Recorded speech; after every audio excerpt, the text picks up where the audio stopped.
and to hold meetings with the leadership of both the County Executive and the County Assembly of Uasin Gishu. As I conclude, allow me, on behalf of the Clerk of the Senate, to state how honored and privileged we are as the Secretariat of the Senate to continue to serve the Liaison Committee and the other committees of the Senate. We are grateful for the direction and support that we continue to receive from the Liaison Committee, which has kept us in check and ensured that we continue to diligently execute our functions. We pledge to the Liaison Committee and to all chairpersons of committees the renewed and continued support of the multidisciplinary Secretariat of the Senate to all committees as they continue to discharge their functions. I wish all participants successful deliberations at this retreat, and as the Secretariat, we remain available to offer any assistance that may be required. I thank you.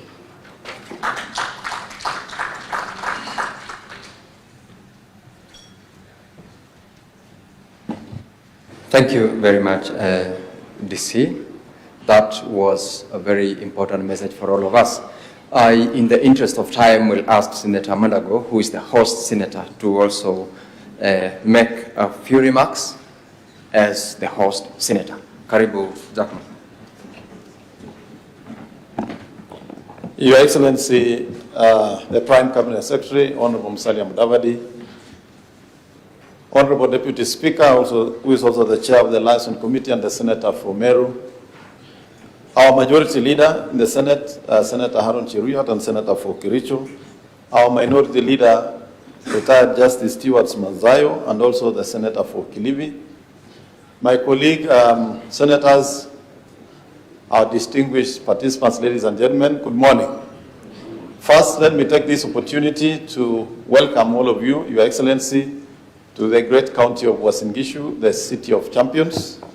And I agree with Honorable Sigei that the interpretation in Swahili might vary, but the only true Kamusi will be Stewart Masayo to tell us whoever is right in those two interpretations, and take this opportunity to welcome all our guests who are participating in this very important retreat of the Liaison Committee.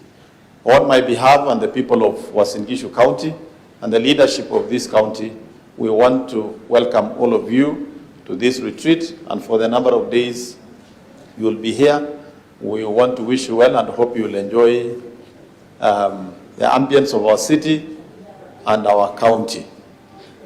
Let me also take this opportunity, Your Excellency, to welcome you to this great county in your capacity as a Prime Cabinet Secretary and Coordinator of Government State Departments, to say as a county, Your Excellency, we do appreciate what national government has done. First, as the granary and the basket of Kenya, our farmers benefited from the government programs of subsidized fertilizer. And I'm also happy to report that top dressing fertilizer has also been distributed. So as you go back to Nairobi, Your Excellency, we just want to let you know that the government programs have also reached here.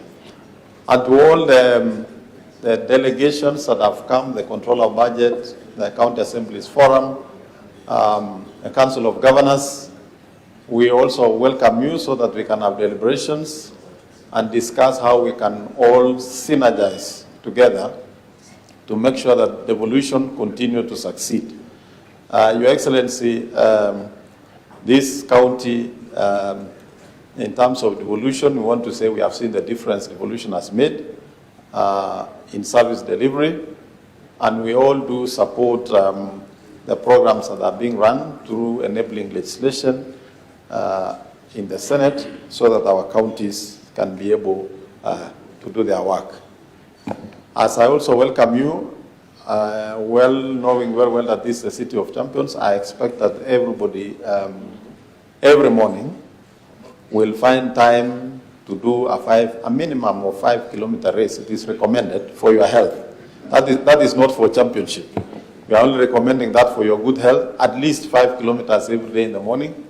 And I can assure you that if you dare do 5 kilometers anywhere to any direction in this city, you'll be privileged and lucky to jog alongside at least a champion. You cannot miss in the morning. You will find them all over. And I know not all of us have met our champions in athletics. It is also a good opportunity. And they are a rare gem to find. So please take advantage of that when you are in this city to also exercise in the morning. We do encourage that. With those few remarks, I don't want to say more than that, but I want to say you are all welcome. I believe we are going to have a session to interact and even discuss on the issues that affect devolution from the point of view from the Senate, from the control of budget, from CAV, and finally how we can all work together in collaboration to make sure that devolution continue to succeed and improve and move to greater heights. Thank you very much.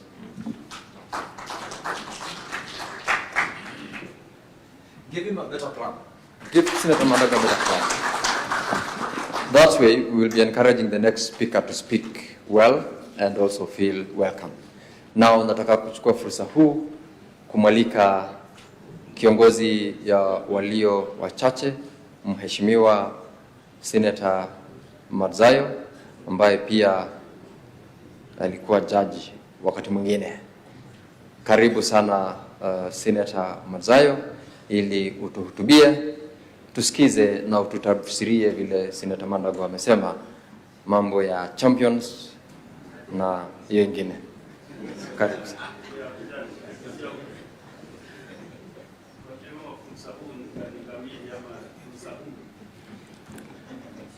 Asante ndugu yangu wakili,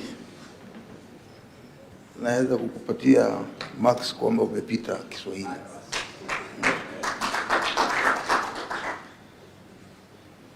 His Excellency, the Prime Cabinet Secretary, Honorable Musalia Mudavadi, the Minority Leader, my brother Aaron Cheriot, the Chairman of the Liaison Committee, our Deputy Speaker, Murugi, my fellow colleagues in the Senate, that is the Chairman of all the committees, ladies and gentlemen, habari ya asubuhi. It is a pleasure to be here today to meet and interact with you as we discuss and deliberate ways we can build synergy and explore interlinkages for effective and efficient operations of committees. Committees are the bedrock of the House business, as you are aware. In this third session, there have been considerable achievements. As Pablo Picasso would say, for every positive, there is a negative. We have a perennial challenge of raising quorum in all committees with a culture of members signing in and leaving, which unfortunately includes you, the chairs. Furthermore, members are part of almost 4 committees, and it is quite unfortunate that some of the committee meetings are usually slated to begin at the same time, forcing members to dash from one committee meeting to another without contributing much to the discussions. It is unfortunate, and without the required numbers of members present, the decisions made, sometimes they are not considered legitimate. I would like to urge chairpersons to mitigate this by setting clear rules for quorum and liaising with the clerk to recommend convenient timings for members to enable them attend all their committee meetings. Maybe I'd like to congratulate the chairman of the Committee for Roads. Sometimes he calls meetings at 7 o'clock in the morning, just to avoid this kind of confusion of committees mixing their time. Following the devolution in 2013, lives of Kenyans have been transformed through numerous progress and development projects initiated by county governments and increased employment opportunities. Recently, the committee members of the Finance and National Planning in the National Assembly proposed 391.117 billion shillings, whereas the Senate proposed 415.952 billion shillings to the county governments. I want to congratulate our mediation committee from the Senate, who managed to have the county government's equitable share increased to 400.1 billion shillings for the financial year 2024-2025. Senators are playing their part in advocating for increased resources. Nevertheless, governors should be aware that this is taxpayers' money and it is meant for development of counties and not for their frivolous activities, huge wage bills, and unnecessary international trips. Recently also, we have seen KEMSA, the CEO, has expressed the frustration of the authority in transacting the sale of medical supplies with the county governments. It is quite a shame that the 47 counties owe the authority over 2.8 billion shillings. And what is even worse is that my county, Kilifi County, is at the top of the list. It is leading in defaulters, in the list of defaulters, with an outstanding debt of 275 million shillings. How do we accumulate such debts when what is received in the counties is sufficient to enable payment of bills and development of the counties? I want to ask and urge our Prime Cabinet Secretary, please, if you can talk to these governors, particularly the COG, that's the Council of Governors, to pay the outstanding KEMSA bills, dates, so that the counties can receive their medical supplies as a matter of urgency. People are suffering in the counties. There should not be any excuses whatsoever on why the county governments cannot pay debts they owe to KEMSA. Finally, I want to conclude by saying this, that I believe this retreat will enable the committee chairmen and the members, when undertaking their functions, fulfill their constitutional and statutory obligations, hence strengthening the efficiency. This meeting will lead to increased visibility of committees, hard work builds, and manage key relationships. I thank you.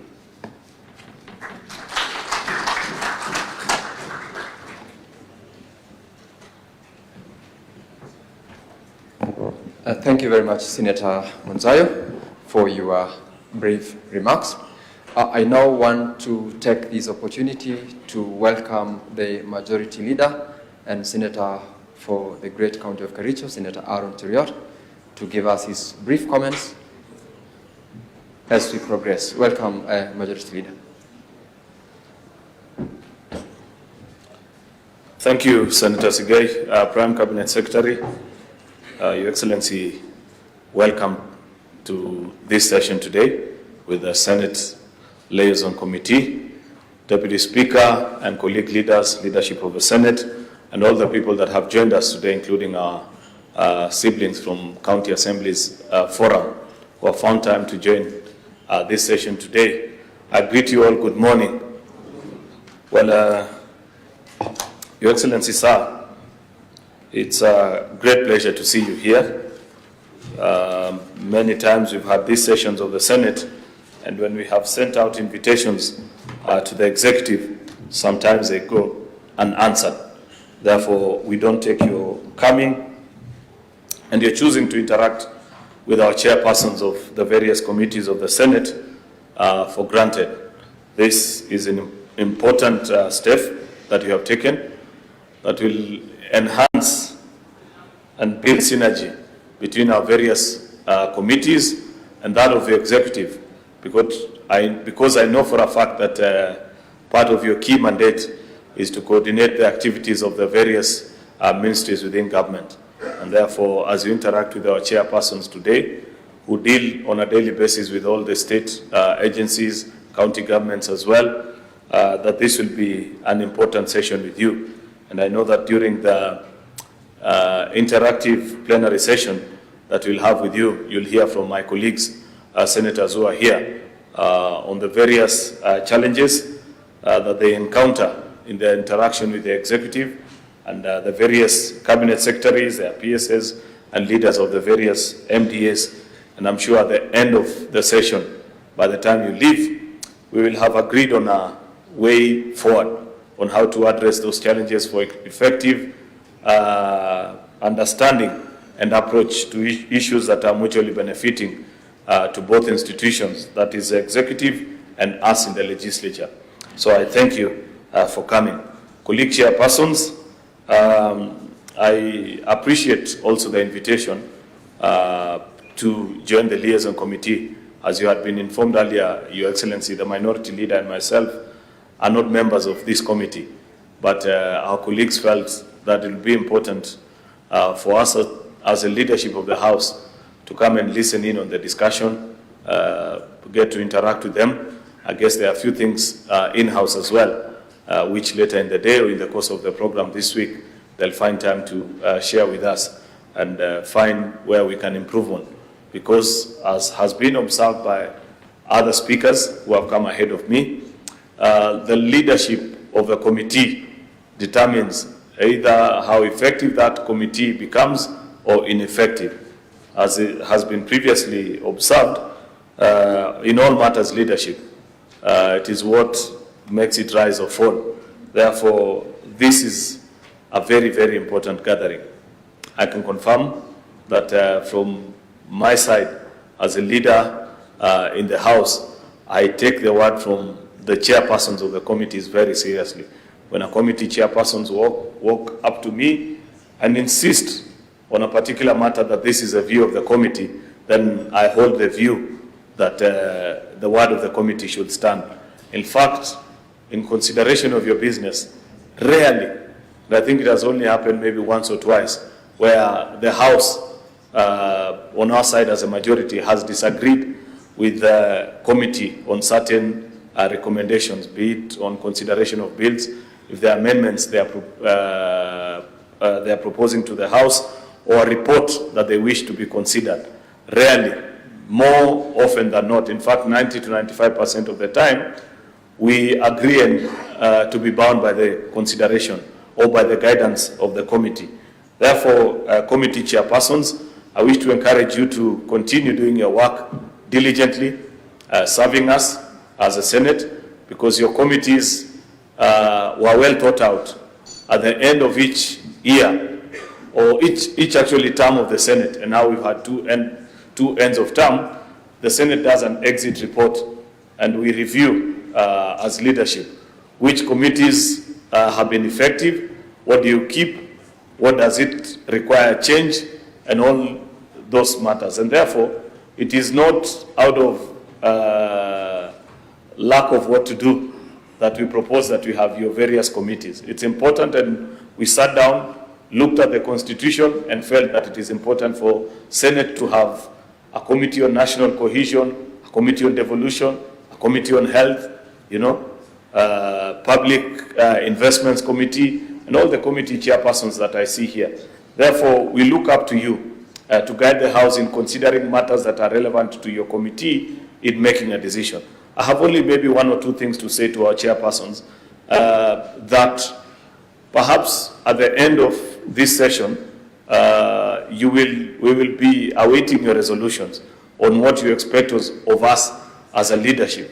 Because later on during the plenary session when we interact, we will share from the leadership perspective what is it that we feel as a leadership of the committees you should improve on. And we'll be looking forward to hear from you as well what you think that we can do better. Therefore, I want to appreciate this opportunity to interact with you as the chairpersons, and to urge you that you continue working even the more diligently. I appreciate that committees of the Senate have over time gotten better at their work.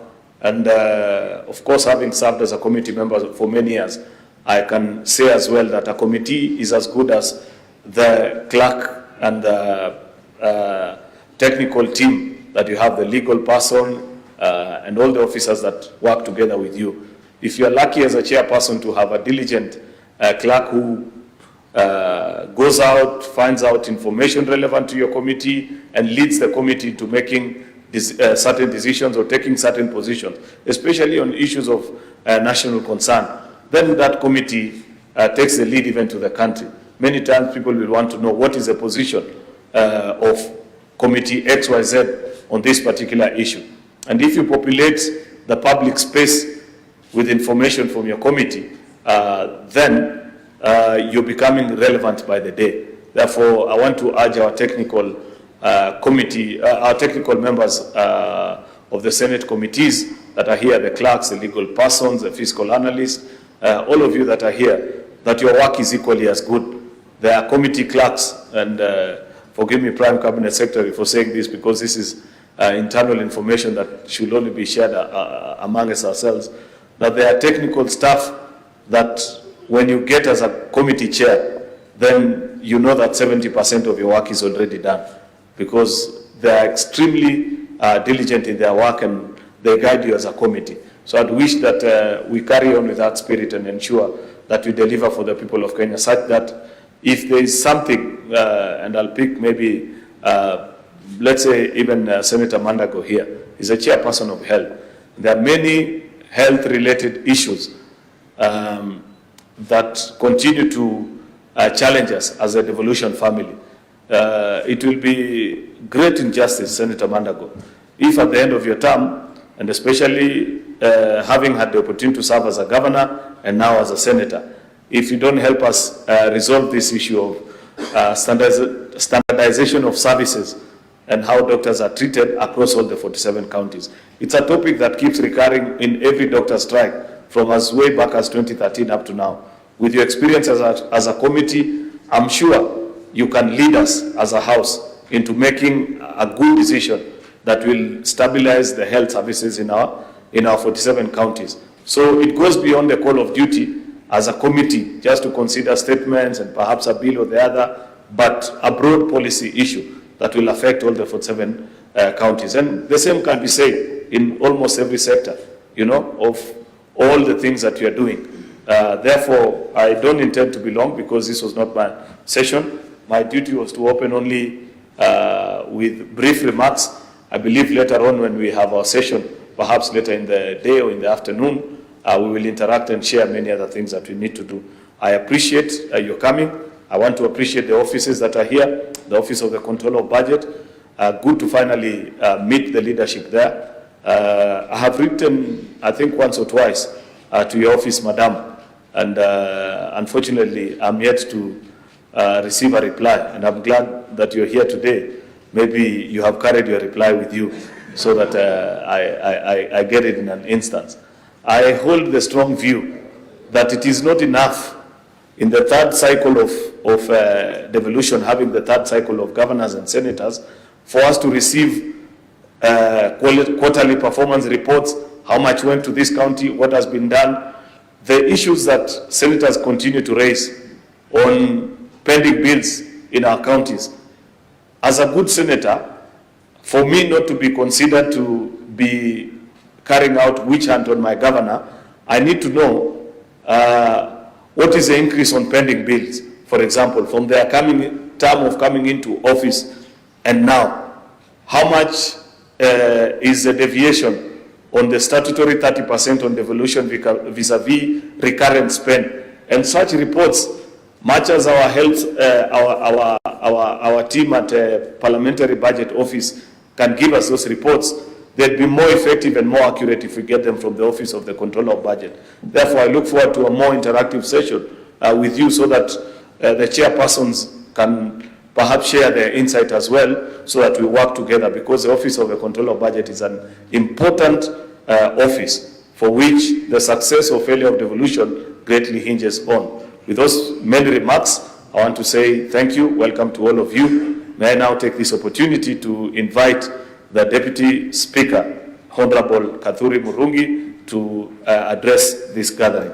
Deputy Speaker, hands please.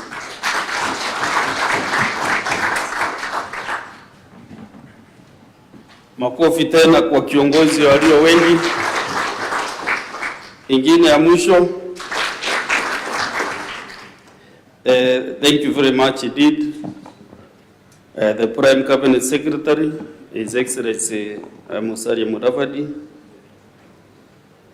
the Chair Majority Leader, Honorable Arun Cheruiyot, and the Minority Leader, Senator Justice retired Stewart Mazayo, chairpersons of all the committees, the Principal Secretary. Is she around? Devolution? She is around, eh? Okay, okay. Then the Controller of Budget. Karibu sana. The Chairperson, County Assemblies Forum, my friend, Mr. Philemon Subulei, Mr. Kirago, the Chairperson, Intergovernmental Relations, and don't know if I have left any other important person in this house, because I'm selecting those who have arrived already.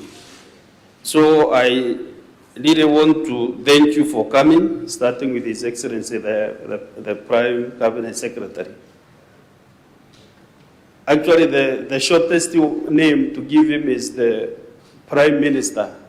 It's only that you have not reviewed our Constitution to give you that position. So I want to get this great pleasure to join and participate with you in this retreat. And as we have been told from the airport, this is the city of champions. But the town of heroes is in Meru, Mr. Sigei, Honorable Sigei. Heroes are in Meru, champions are in Uasin Gishu.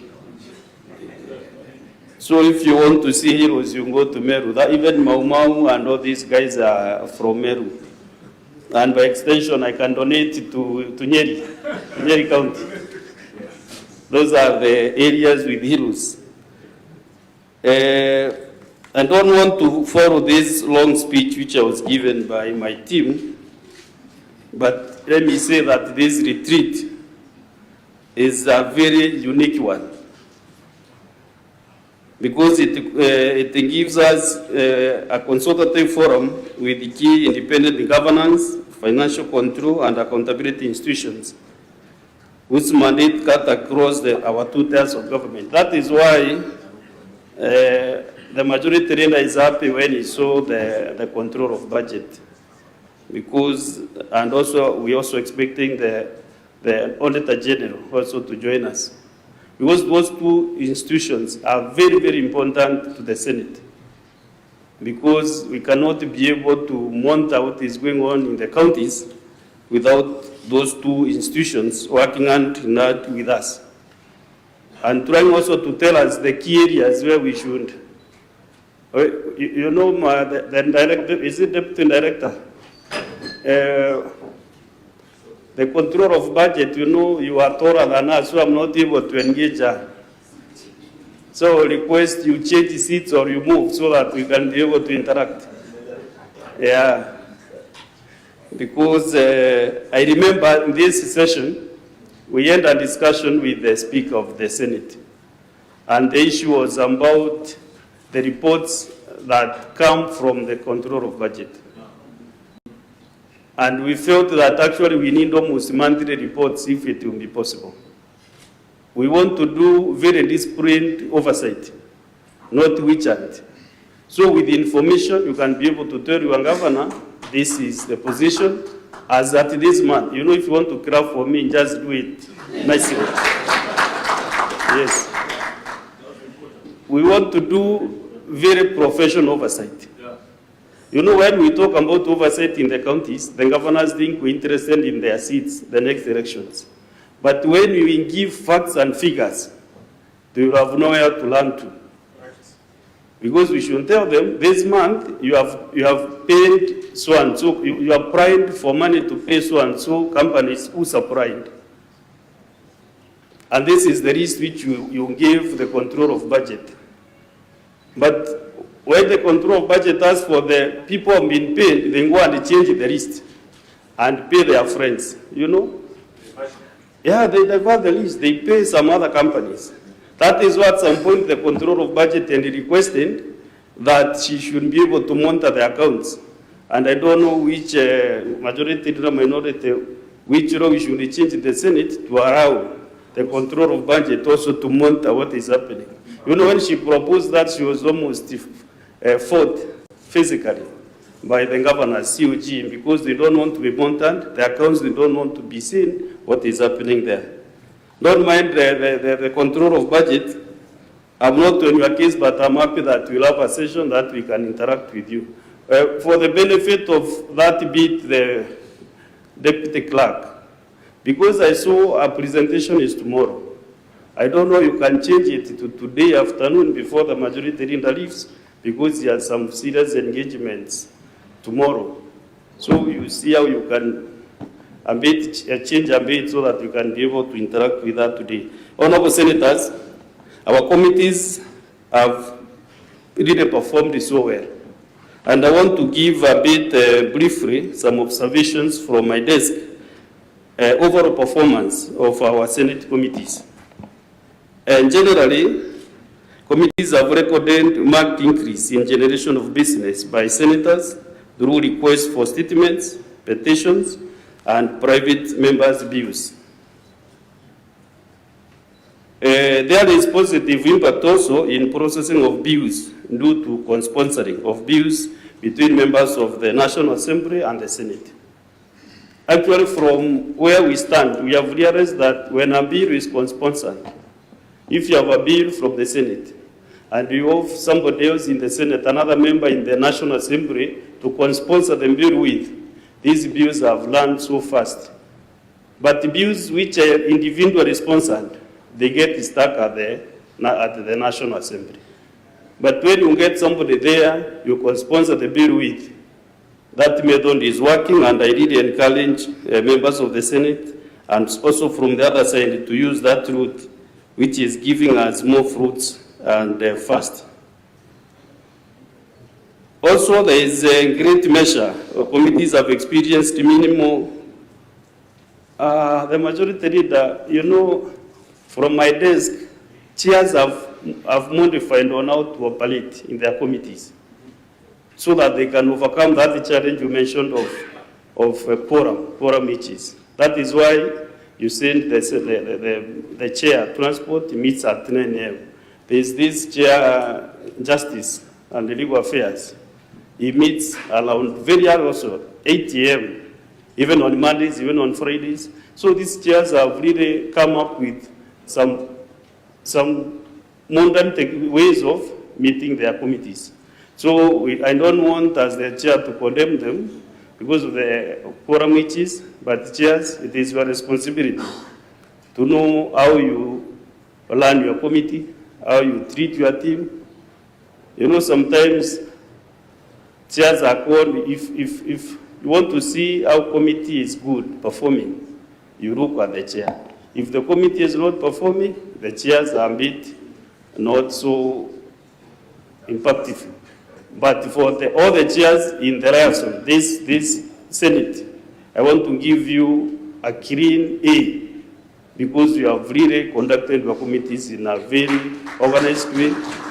I also want to thank the Secretariat, the directors of the committees, the clerk and his deputies, and the entire Secretariat. Because for sure, I think where we are, the last Senate, which I was not a member, which Senator Maza was a member, the majority leader was a member, I think we have really overtaken that Senate, isn't it? Chairs, we have already overtaken you. Because where we are today, I think we have produced more views, majority leader who can agree with me, than the last Senate.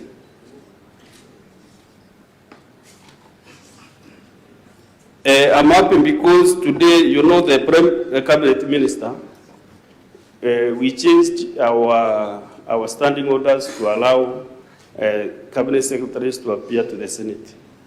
We have some things to tell you. I don't know, maybe in camera, I don't know how we'll be able to tell you those issues, our experience with the cabinet secretaries. Since you are their team leader, during plenary, we'll be able to discuss that with you, but you'll seek some advice whether we do it in camera, maybe 10 minutes, or because, you know, some of these things should not go to every year, because also since tunachunga serikali. So we don't want also to see how we'll be able to discuss with you during plenary. So I don't want to give you any comment now.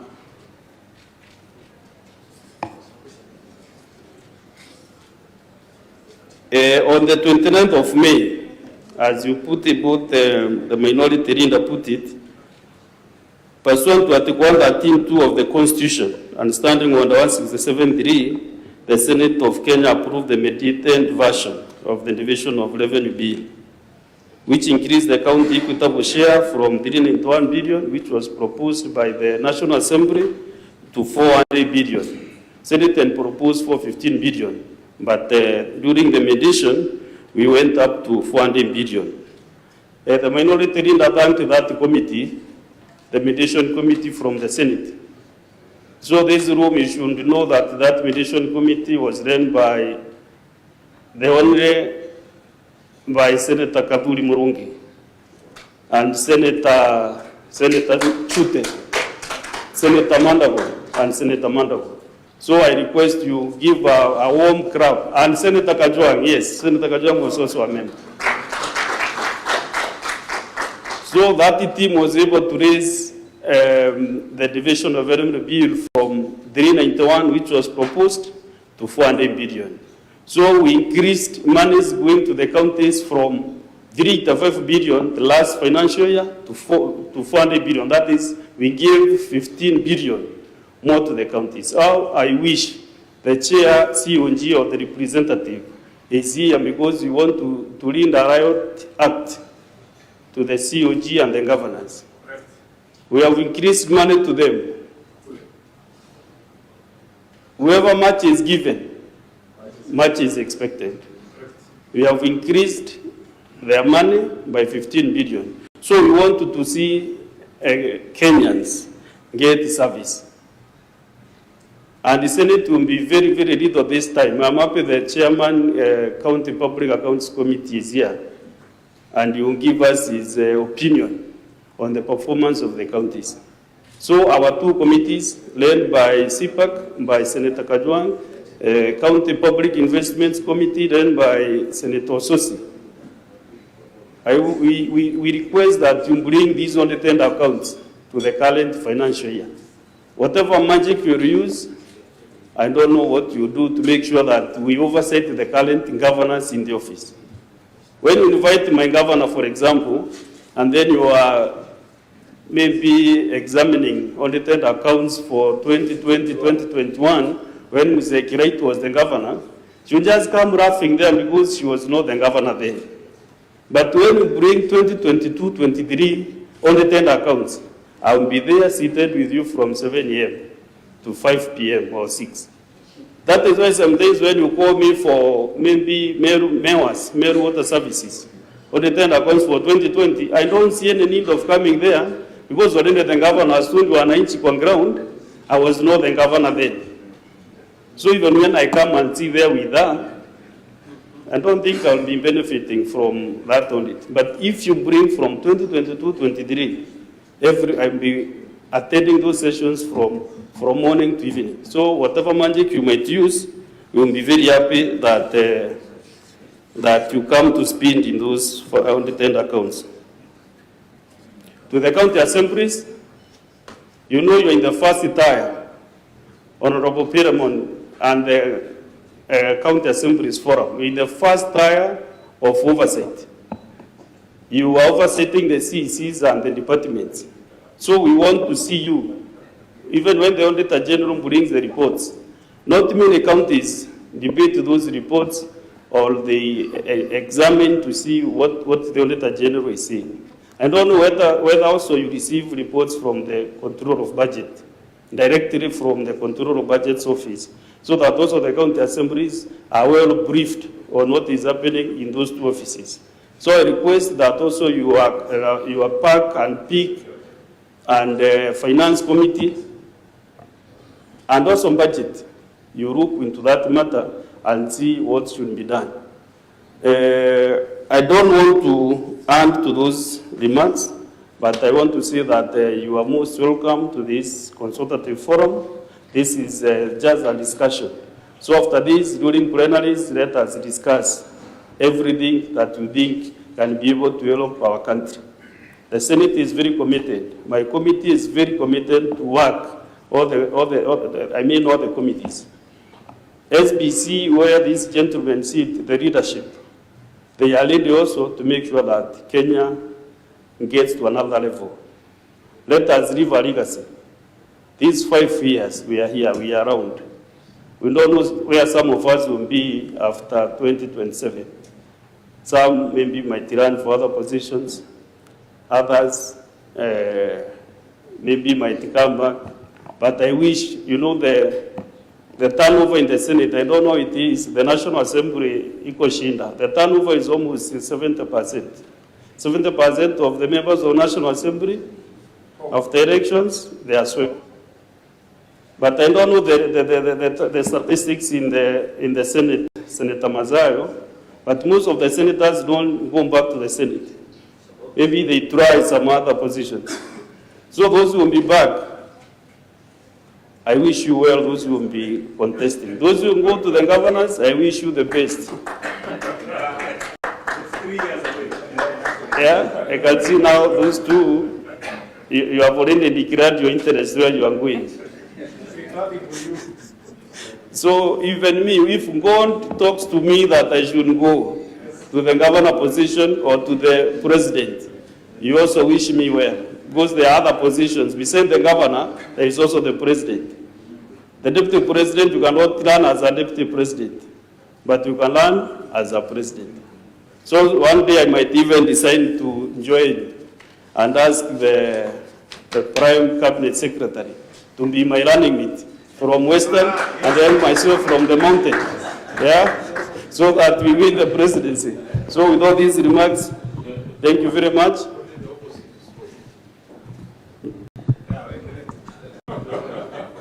Is it the time to invite the Prime Cabinet Secretary? Yes. Karibu sana the Prime Cabinet Secretary. Makofi ya PCS. Upstanding so that also you can rest a bit. Karibu sana Waziri Mkuu. Utabadilisha sheria usijali. Speaker. Okay, please be seated.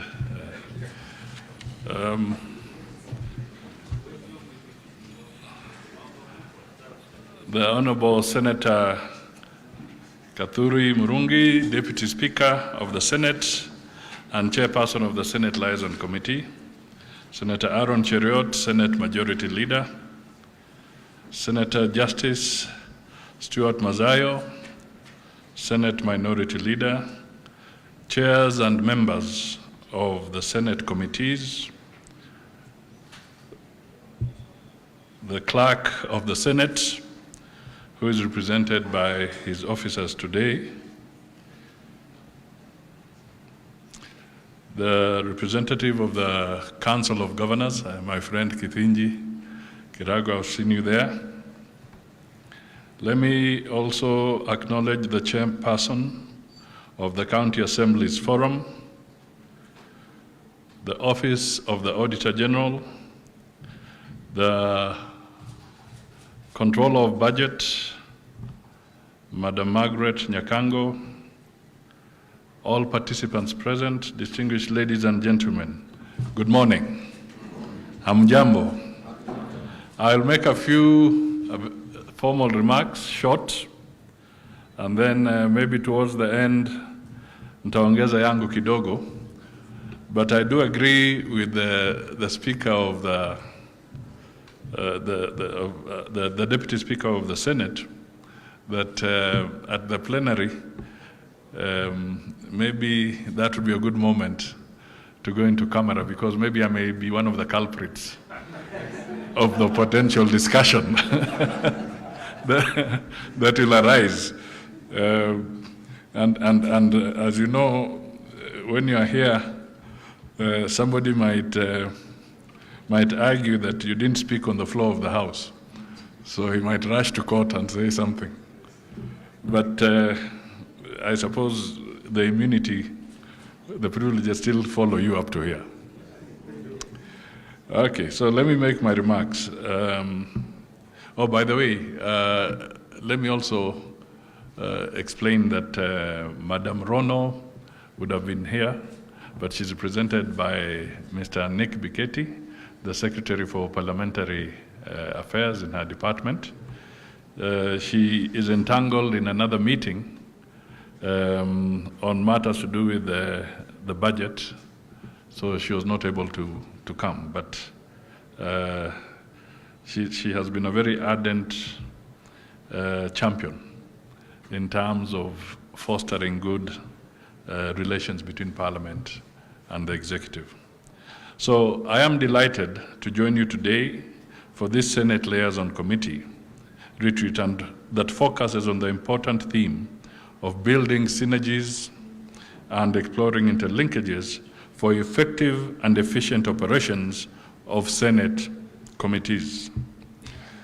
Let me appreciate the leadership and members of the Senate, led by the Deputy Speaker, Kathuri Murungi, who is also the chair of the Senate Liaison Committee, for convening this important retreat. I also acknowledge Uasin Gishu County Senator Jackson Mandago, who is hosting us in this beautiful breadbasket of the county that is also the home of our international athletes champions. You call them Mabingwa, is it Bingwa? Not Mashujaa. But I suppose a Bingwa eventually mutates into a Shujaa. We are gathered here to discuss how the executive and legislature can enhance their relations, creating an enabling environment for the Senate and its committees to deliver on the promise of enhancing service delivery to Kenyans at all levels. It is a worthy and timely occasion to assess the strides we have made and explore ways of cementing the interlinkages between these two arms of government. Honorable members, ladies and gentlemen, we are in a new facet of parliamentary business, and the interrelationship between the legislature and the executive is central to the delivery of our government's bottom-up transformation agenda. This does not in any way imply that the two branches of government have not been working together and collaborating on matters of national interest. What is new, though, is the constitutional architecture under which the two arms of government exist, and in particular, the redefined independence of the two arms, the questions and statements framework, and the Constitution of Kenya 2010, and the House standing orders. For the first time in the history of Kenya, we now have a State Department for Parliamentary Affairs under my office that is mandated to coordinate the implementation of the national government's legislative agenda across all ministries and state departments in consultation with and for transmission to the party coalition leadership in Parliament. Our greatest appreciation to His Excellency the President, William Ruto, for establishing this unique structure to promote the institutional linkages between the executive and both houses of Parliament. This State Department is not just unique here in Kenya, but among the first of its kind in Africa. Furthermore, the President presented us with an excellent takeoff through the Presidential Memorandum to Parliament dated 9th December 2022. The purpose of the memorandum, as you will recall, was to initiate a collaborative exploration of existing opportunities to enrich Kenya's democratic experience by enhancing institutional capacities, strengthening complementary and inter-relationships, and refining of mandates in order to realize the full appreciation of Kenyans as required in the Constitution.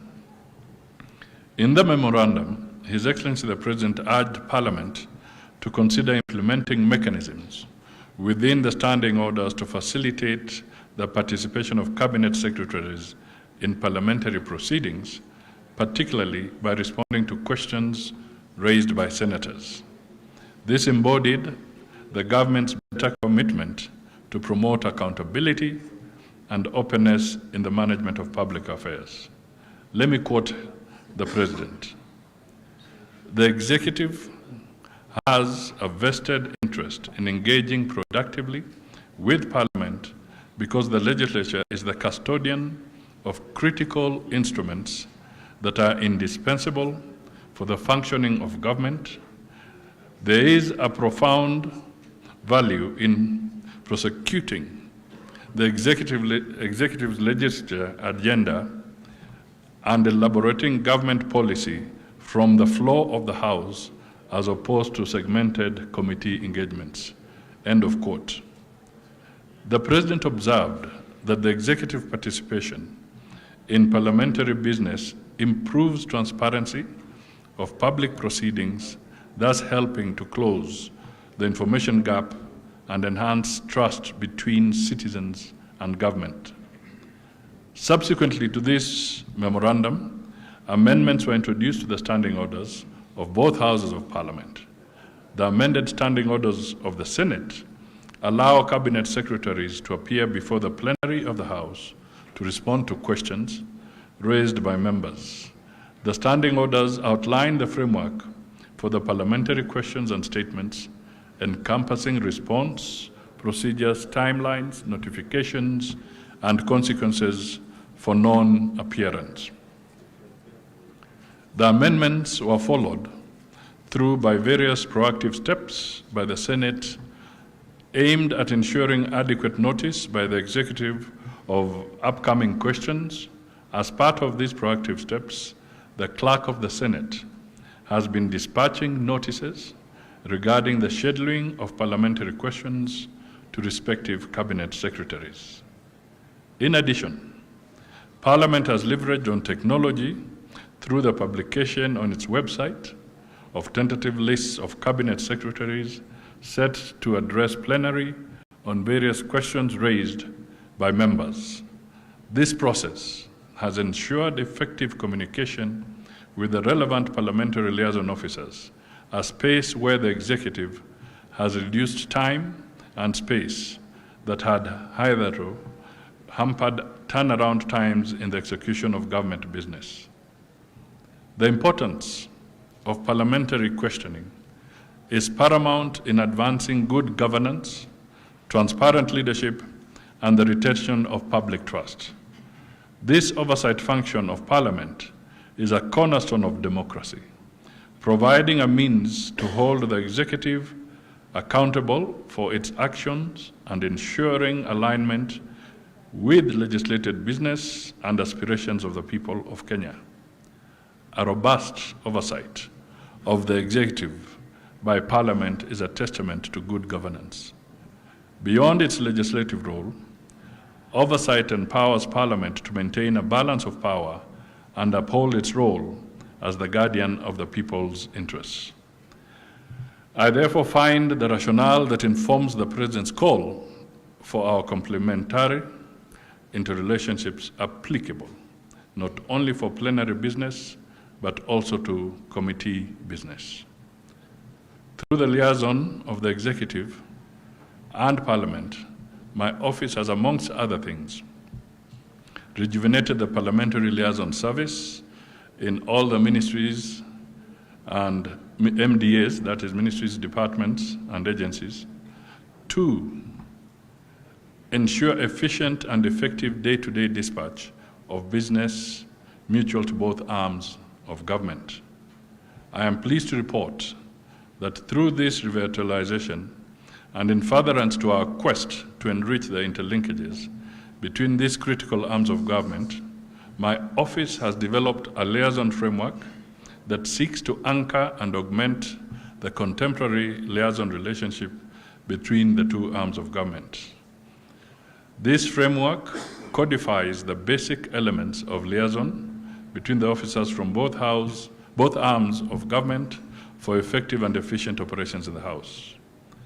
The liaison framework has been crafted to forge an efficient coordination mechanism that is paramount in fostering effective relationship between the two arms of government. Once it's fully operationalized, the framework is designed to ensure a seamless relationship in the discharge of government business in Parliament. In building synergies and exploring interlinkages between Senate and committees and the Executive, the Liaison Committee framework provides an effective mechanism to ensure appearances of cabinet secretaries, principal secretaries, and other senior ranks of the Executive.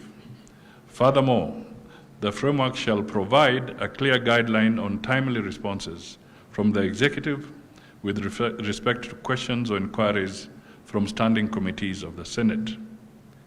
The framework also provides a transparent and accountable follow-up mechanism on the implementation of parliamentary resolutions and national executive undertakings to Parliament.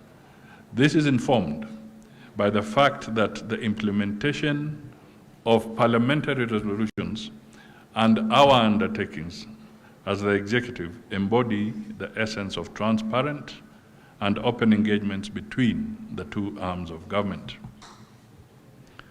It is important to note that MDAs have designated various serving officers as parliamentary liaison officers who have demonstrated selfless and steadfast commitment to timely responsiveness of the MDAs to parliamentary business. In addition to playing a facilitative role in the day-to-day business between Parliament and the Executive, these liaison officers have also demonstrated their crucial role in the day-to-day business within the Executive. I enjoyed the services of these officers when I recently appeared before the Senate Standing Committee on Delegated Legislation, where we had rich engagement regarding the staged expiry of statutory instruments pursuant to Section 21 of the Statutory Instruments Act. Together with the relevant technical officers in the MDAs, the liaison officers have followed up that engagement, been critical in coordinating the identification, audit, and evaluation of statutory instruments critical to their dockets that require urgent intervention.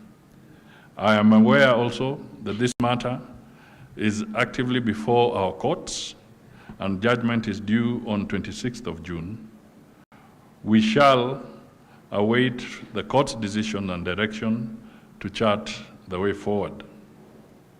Additionally, in embracing and recognizing the critical role of technology in improving the turnaround in dispatch of government business, the State Department of Parliamentary Affairs is spearheading the establishment of a legislative agenda tracking information system, in short, LATIS, This technology-driven platform will onboard all MDAs involved in the policy and law formulation processes and enable an end-to-end tracking and real-time reporting of ongoing policy, legislative formulation and development work.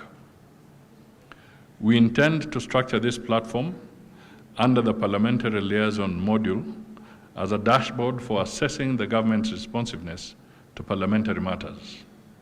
This will cover the whole spectrum of questions, statements, resolutions, and undertakings to Parliament in the spirit of the whole of government approach. Parliament will be a critical player and partner in aiding the success of these aspects of the system.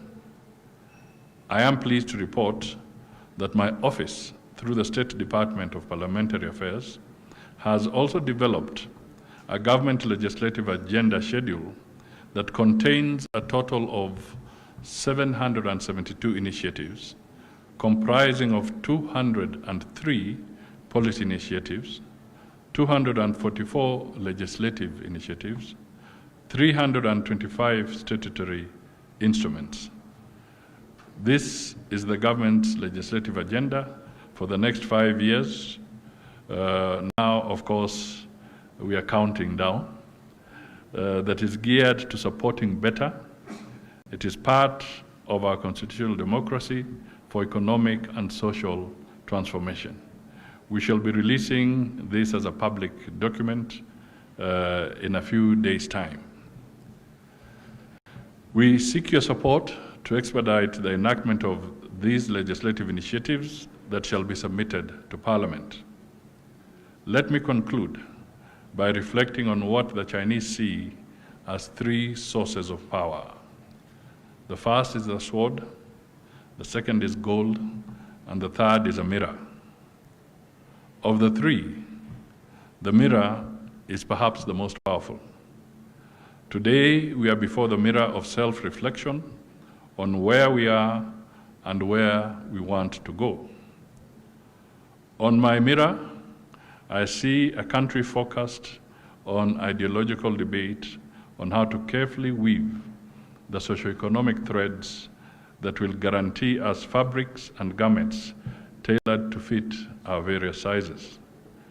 It is our duty as representatives of both wings of government to provide an environment where the making of these garments is in no doubt a reflection of the true vision of our founding fathers to elevate our people from the enemies of poverty, ignorance, and disease.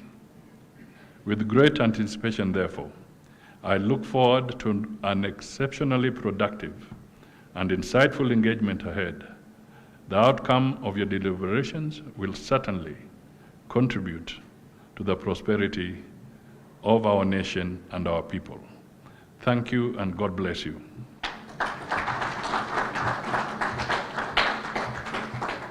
Mr. Speaker, if you don't mind, let me just flag out one or two issues that I thought I would like to share with you as we reflect on this.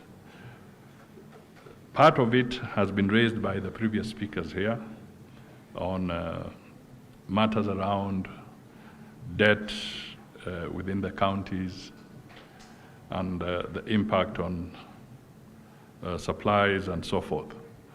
I want to flag an issue which will be very important because the Senate has a critical role on matters around devolution, is how we can help and ensure that the county governments will give special focus to disaster recovery.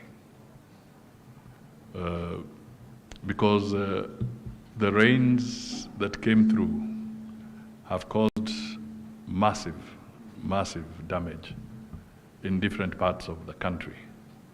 And therefore, what was primarily forecast as through the budgetary process of the various county governments is likely to be seriously disrupted.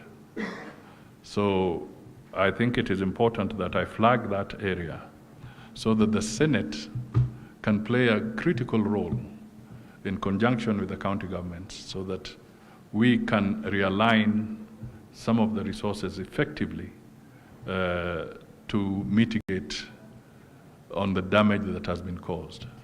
You are all aware, if we were to talk about your regions, everybody has a story to tell, whether it is roads, whether it is schools, whether it is the rail system, whether it is water supplies. A lot of damage has been caused across the board. So I think that is an area that may require some special attention.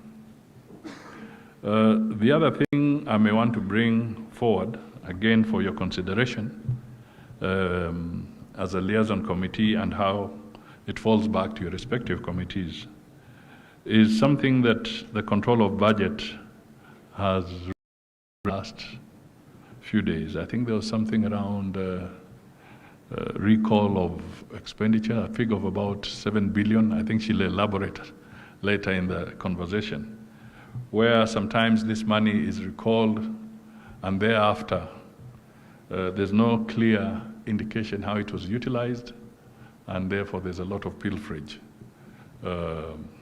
So when you imagine we are talking of how the mediation committee was able to mitigate or mediate and raise an additional 15 billion for the county governments, and then we get the reports from the control of budget that about 17 billion seems to go somewhere, it's recalled, and then it vanishes. This becomes a critical issue that, again, I put before you to have a conversation, a deeper conversation on this matter. Then there's something that we discovered in the ministries. One of the things that ministries are supposed to do, or principal secretaries, was to set up corruption prevention committees in their various departments. Unfortunately, we discovered that some departments either had forgotten or had deliberately ignored this, or were slow in setting up corruption prevention committees. Now, I don't know what the actual status may be, but if we are going to deal with this vice on corruption, and the representatives of the governors are here, maybe one needs to figure out to what extent have those corruption prevention committees been set up in our counties, and to what extent are they functioning? Then the question that arises, if you have corruption prevention committees in the county assemblies, where do their reports go?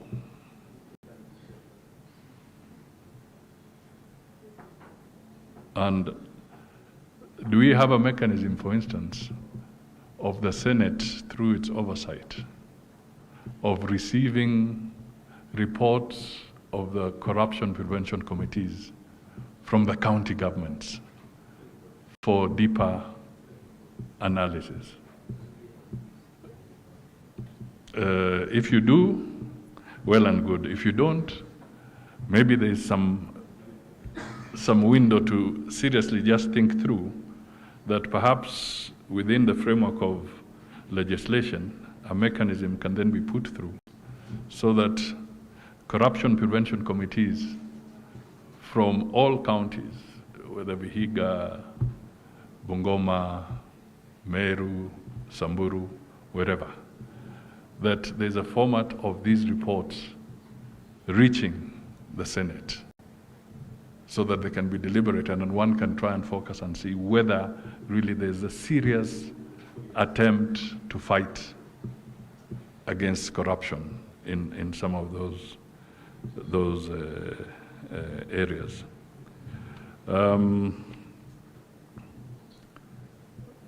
Now, the other one is an appeal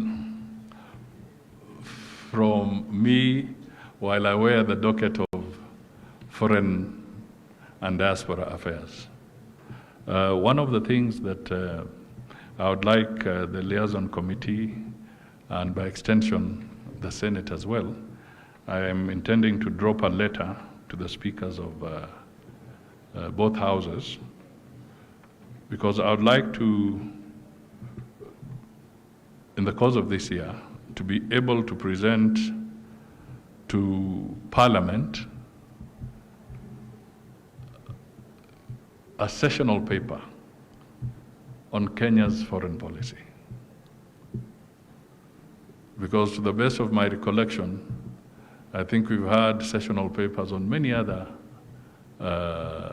items, whether agriculture, whether health.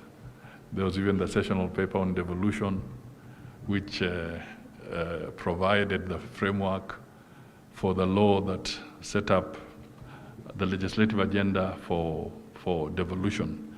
But over the years, the issue of foreign affairs and the issue of diplomacy has been treated as if it is sometimes just an elitist club around the executive, and we have not quite domesticated our foreign policy to the extent that sometimes Kenyans are wondering, when you talk about these things, what are you really talking about?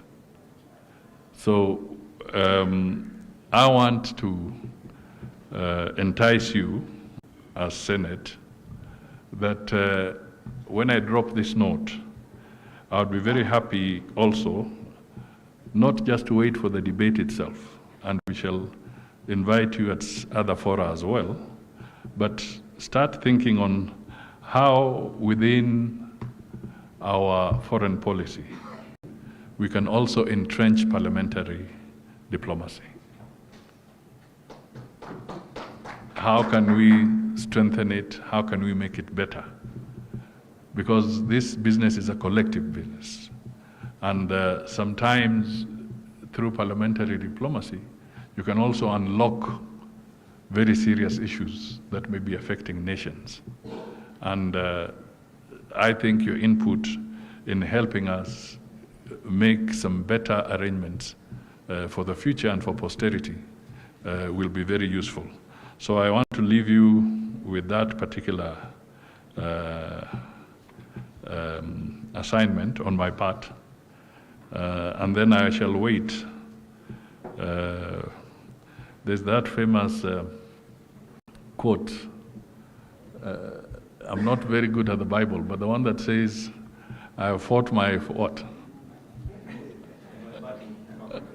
I have fought my good fight. I've run the race. I've kept the faith. So now when you go to the plenary session, I've kept the faith, you people. So I'll wait to hear what the judgment shall be. But all in all, I really want to thank you for inviting us, and I want to reassure you once again that through my office, we as the executive are committed to working with the legislature, to working with the Senate, so that we can deliver better for the people of Kenya. Asanteni sana, and God bless you.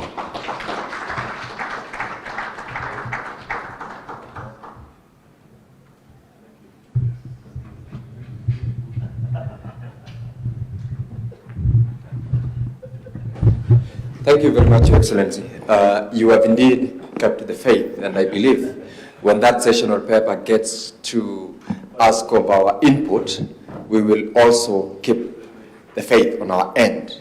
And I know that is not within my mandate, but I can assure you that this team works very well as a team. That is why we have this session today. While the session was going on, Your Excellency, we